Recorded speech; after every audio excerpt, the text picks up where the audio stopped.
افلا یتدبرون القرآن، تدبر قرآن، مولانا امین احسن اصلاحی۔ سورہ قاف، آگے آیات 36 تا 45 کا مضمون۔ آگے خاتمہ سورہ کی آیات ہیں۔ پہلے قریش کو تنبیہ فرمائی گئی ہے کہ اپنی موجودہ قوت و صولت کے غرے میں خدا سے لڑنے کی جسارت نہ کرو۔ تم سے پہلے کتنی ہی قومیں گزر چکی ہیں جو قوت و صولت میں تم سے کہیں بڑھ چڑھ کر ہوئی ہیں، لیکن جب خدا نے ان کو پکڑا تو وہ اپنے کو بچا نہ سکیں۔ اگر تمہارے پاس سمجھنے والا دل اور سننے والے کان ہیں تو ان کی سرگزشتوں میں تمہارے لیے بڑا درس عبرت ہے۔ اس کے بعد نبی صلی اللہ علیہ وسلم کو تسلی دی گئی ہے کہ یہ مخالفین جو کچھ کہتے ہیں اس پر صبر کرو۔ قیامت شدنی ہے۔ ہم آسمان و زمین کو پیدا کر کے تھک نہیں گئے کہ مرنے کے بعد لوگوں کو دوبارہ زندہ نہ کر سکیں۔ پس کان لگائے ہی رکھو، وہ دن آ ہی رہا ہے جب خدا کا منادی پکارے گا اور سب قبروں سے نکل کھڑے ہوں گے۔ پس صبر کرو اور نماز کا اہتمام رکھو۔ تمہاری ذمہ داری لوگوں کو مومن بنا دینا نہیں ہے، بلکہ صرف اس قرآن کے ذریعے سے ان لوگوں کو ہماری وعید سے آگاہ کر دینا ہے جو آگاہ ہونا چاہیں۔ آیات کی تلاوت فرمائیے۔ اعوذ باللہ من الشیطان الرجیم، بسم اللہ الرحمن الرحیم۔ وَكَمْ أَهْلَكْنَا قَبْلَهُم مِّن قَرْنٍ هُمْ أَشَدُّ مِنْهُمْ بَطْشًا فَنَقِّبُوا فِي الْبِلَادِ هَلْ مِن مَّحِيصٍ إِنَّ فِي ذَلِكَ لَذِكْرَىٰ لِمَن كَانَ لَهُ قَلْبٌ أَوْ أَلْقَى السَّمْعَ وَهُوَ شَهِيدٌ۔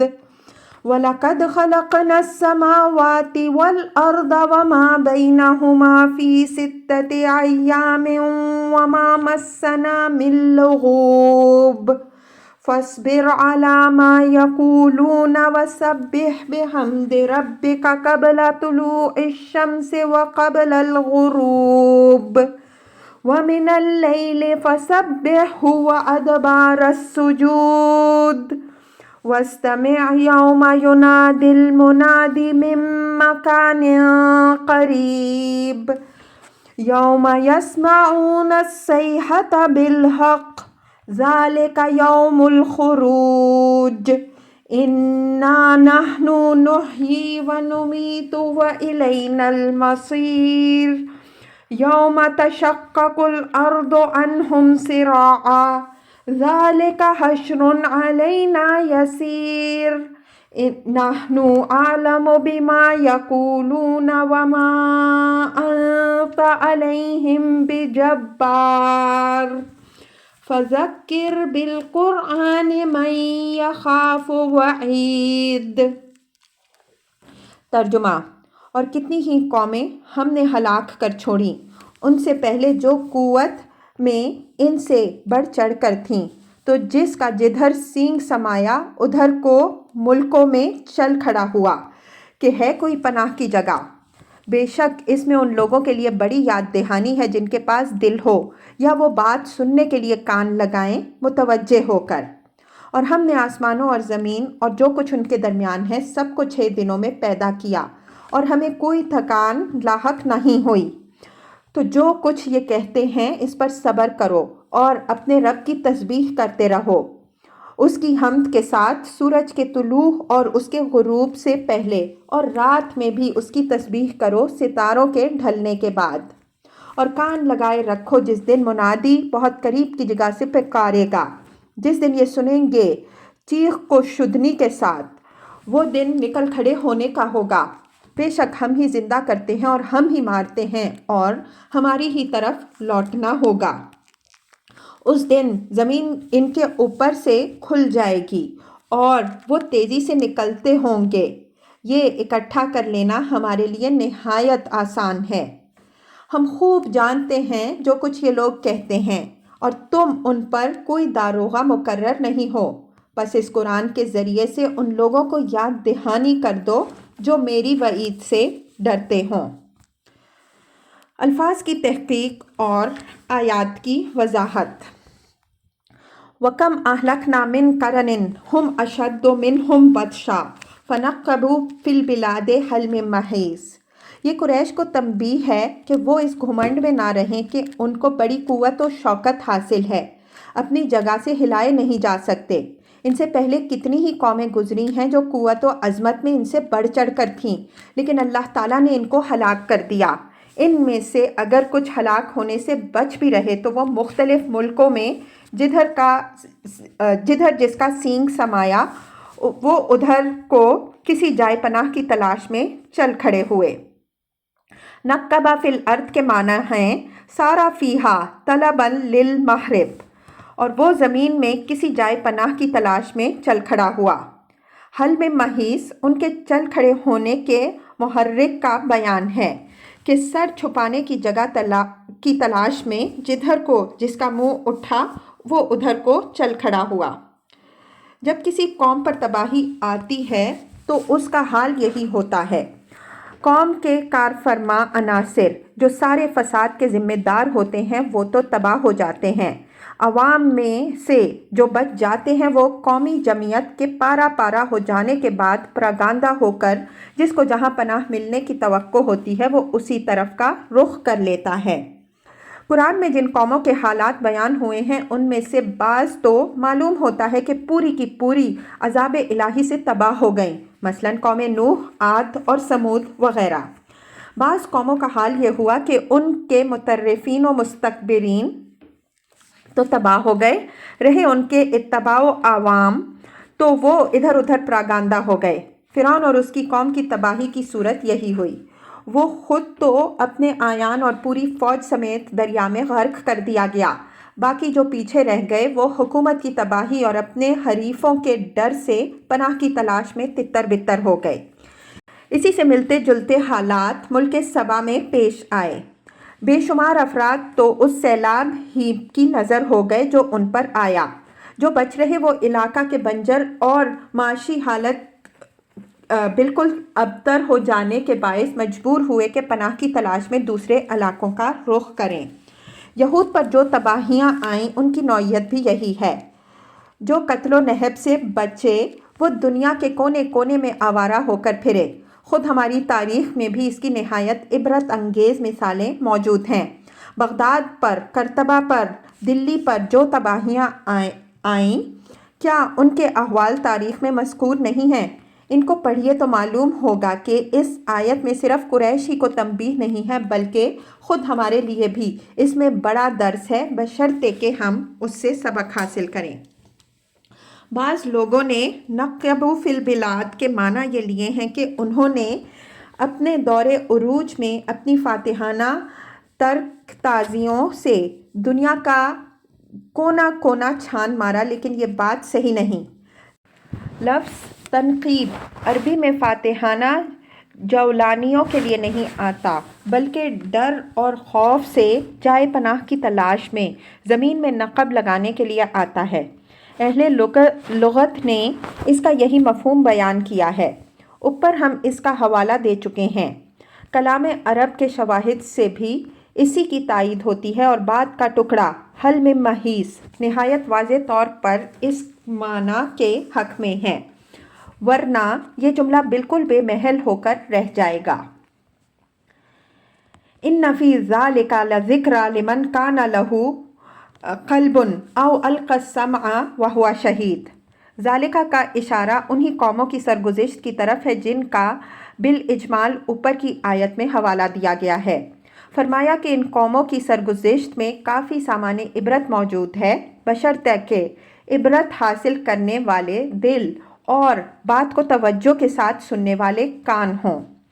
قلب اپنے حقیقی یعنی دل زندہ کے معنی میں ہے۔ اللہ تعالیٰ نے قلب کو احساس کرنے، عبرت حاصل کرنے اور سوچنے سمجھنے کے لیے بنایا ہے۔ جب تک آدمی کا دل یہ کام کرتا ہے اس وقت تک اس کا دل زندہ ہے، اور جب تک دل زندہ ہے اس وقت تک آدمی بھی زندہ ہے، اس لیے کہ آدمی کی حقیقی زندگی اس کے دل کی زندگی ہی سے ہے۔ اگر دل یہ خصوصیات کھو بیٹھا تو پھر آدمی بھی مردہ ہے، اگرچہ اس کی رگوں میں کتنا ہی خون دوڑتا پھرتا ہو۔ او القى السمع وهو شہید، یعنی اگر دل پوری طرح بیدار نہ ہو تو کم از کم اتنی بات تو انسان کے اندر ہو کہ کوئی معقول آدمی اس کو کوئی بات سنائے تو وہ اس کو توجہ سے سنے۔ یہ توجہ بھی انسان کے لیے بڑی خیر و برکت کا باعث ہے۔ اس سے بھی بسا اوقات دل کی غفلت دور اور اس کی عبرت پذیری کی صلاحیت زندہ ہو جاتی ہے۔ لیکن جو شخص ایسا بدقسمت ہو کہ نہ اس کا دل ہی بیدار ہو اور نہ وہ کسی معقول آدمی کی بات سننے ہی کے لیے اپنے کان کھولنے پر آمادہ ہو، تو ایسے آدمی کے اندر کوئی معقول بات کدھر سے راہ پائے گی؟ اگرچہ سیاق کلام یہاں قریش کو تنبیہ و ملامت کا ہے، لیکن اس میں نبی صلی اللہ علیہ وآلہ وسلم کے لیے تسکین و تسلی بھی ہے کہ تم جو قرآن سنا رہے ہو، اگر قریش کے لیڈروں کے دلوں پر اثر انداز نہیں ہو رہا ہے تو اس کی اصل وجہ یہ ہے کہ نہ تو ان کے دلوں کے اندر اثر پذیری کی صلاحیت ہی ہے اور نہ یہ کان کھول کر تمہاری بات توجہ سے سننے ہی کے لیے تیار ہیں، تو آخر تم اپنی بات کس طرح ان کے دلوں میں اتار سکتے ہو؟ وَلَقَدْ خَلَقْنَا السَّمَاوَاتِ وَالْأَرْضَ وَمَا بَيْنَهُمَا فِي سِتَّةِ أَيَّامٍ وَمَا مَسَّنَا مِن لُغُوبٍ فَاصْبِرْ عَلَى مَا يَقُولُونَ وَسَبِّحْ بِحَمْدِ رَبِّكَ قَبْلَ طُلُوعِ الشَّمْسِ وَقَبْلَ الْغُرُوبِ وَمِنَ اللَّيْلِ فَسَبِّحْهُ وَأَدْبَارَ السُّجُودِ۔ اب کلام کا رخ واضح طور پر نبی صلی اللہ علیہ وسلم کے لیے تسکین و تسلی اور تلقین صبر کے مضمون کی طرف مڑ گیا ہے۔ اس کی تمہید اس طرح اٹھائی ہے کہ ہم آسمان و زمین کے پیدا کرنے میں تھک نہیں گئے ہیں کہ ان کو دوبارہ پیدا کرنے سے عاجز رہ جائیں۔ اطمینان رکھو کہ جس دن سے ان کو ڈرایا جا رہا ہے وہ آ کر رہے گا۔ ان کی باتوں پر صبر کرو اور اس صبر کے حصول کے لیے زیادہ سے زیادہ نماز کا اہتمام رکھو۔ وَلَقَدْ خَلَقْنَا السَّمَاوَاتِ وَالْأَرْضَ وَمَا بَيْنَهُمَا فِي سِتَّةِ أَيَّامٍ، آسمان و زمین کے 6 دنوں میں پیدا کیے جانے کا ذکر پچھلی صورتوں میں بھی گزر چکا ہے۔ وہاں ہم واضح کر چکے ہیں کہ ایام سے مراد خدائی ایام ہیں، اس وجہ سے یہ ادوار کے مفہوم میں ہیں۔ یہ بات بھی ہم واضح کر چکے ہیں کہ آسمانوں اور زمین کی خلقت کا ذکر 6 دنوں کی قید کے ساتھ ہوتا ہے، تو اس سے مقصود اس اہتمام کی طرف توجہ دلانا ہوتا ہے جو اس کائنات کی تخلیق میں ملحوظ ہے، اور جو اس بات پر دلیل ہے کہ یہ دنیا نہ تو کسی اتفاقی حادثہ کے طور پر ظہور میں آئی ہے، نہ یہ کسی کھلنڈرے کا کھیل تماشا ہے، بلکہ یہ ایک بامقصد کارخانہ ہے، اور اس کے بامقصد ہونے کا یہ لازمی تقاضا ہے کہ اس کے بعد ایک ایسا دن آئے جس میں اس کی غایت واضح ہو۔ وَمَا مَسَّنَا مِن لُغُوبٍ، یعنی کوئی اس غلط فہمی میں نہ مبتلا ہو کہ 6 دن مسلسل کام کرنے کی وجہ سے ہم کو تکان لاحق ہو گئی اور اب دوبارہ اس دنیا کو پیدا کرنے کا حوصلہ ہم نہ کر سکیں گے۔ ہم جس طرح پہلے تازہ دم تھے اسی طرح اب بھی تازہ دم ہیں، اور جس طرح پہلی بار پیدا کرنے سے عاجز نہیں رہے اسی طرح دوبارہ پیدا کرنے سے بھی عاجز نہیں رہیں گے۔ اس فقرے کا انداز کچھ طنزیہ ہے۔ مطلب یہ ہے کہ جو لوگ اس دنیا کی ازسر نو خلقت کو بعید از امکان سمجھ رہے ہیں وہ اطمینان رکھیں کہ ہمارا دم خم اسی طرح قائم ہے جس طرح پہلے تھا۔ اس میں سرے منہ فرق نہیں آیا۔ اس میں ضمناً یہود کے اس خیال پر بھی تعریض ہے جو تورات میں ہے کہ اللہ تعالیٰ نے 6 دن میں آسمان و زمین کو پیدا کیا اور 7ویں دن آرام کیا۔ فَاصْبِرْ عَلَىٰ مَا يَقُولُونَ، یہ نبی صلی اللہ علیہ وآلہ وسلم کو تلقین صبر ہے کہ یہ جو کچھ تمہاری تکذیب میں کر رہے ہیں اس پر صبر کرو۔ ما یقولون سے اشارہ مکذبین کی اسی طرح کی باتوں کی طرف ہے جس کی ایک مثال آیات 2-3 میں گزر چکی ہے۔ فَقَالَ الْكَافِرُونَ هَٰذَا شَيْءٌ عَجِیبٌ أَإِذَا مِتْنَا وَكُنَّا تُرَابًا ذَٰلِکَ رَجْعٌ بَعِیدٌ، آیات 2-3۔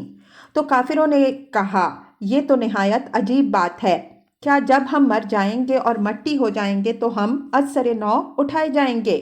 یہ لوٹایا جانا تو نہایت مستبد ہے۔ مطلب یہ ہے کہ یہ دنیا جو اللہ نے اس اہتمام سے پیدا کی ہے وہ لازماً اپنی غایت کو پہنچ کر رہے گی۔ ہم اس کو پیدا کر کے تھک نہیں گئے ہیں کہ اس کو دوبارہ نہ پیدا کر سکیں، لیکن جو لوگ دل کے اندھے ہیں وہ اس حقیقت کو اسی وقت تسلیم کریں گے جب سب کچھ آنکھوں سے دیکھ لیں گے۔ اس طرح کے لوگوں کی مخالفت پر تمہیں بہرحال صبر کرنا ہے، تو صبر کرو تاکہ ان کے سامنے حقیقت اس طرح ظاہر ہو جائے کہ انکار کی کوئی گنجائش باقی نہ رہے۔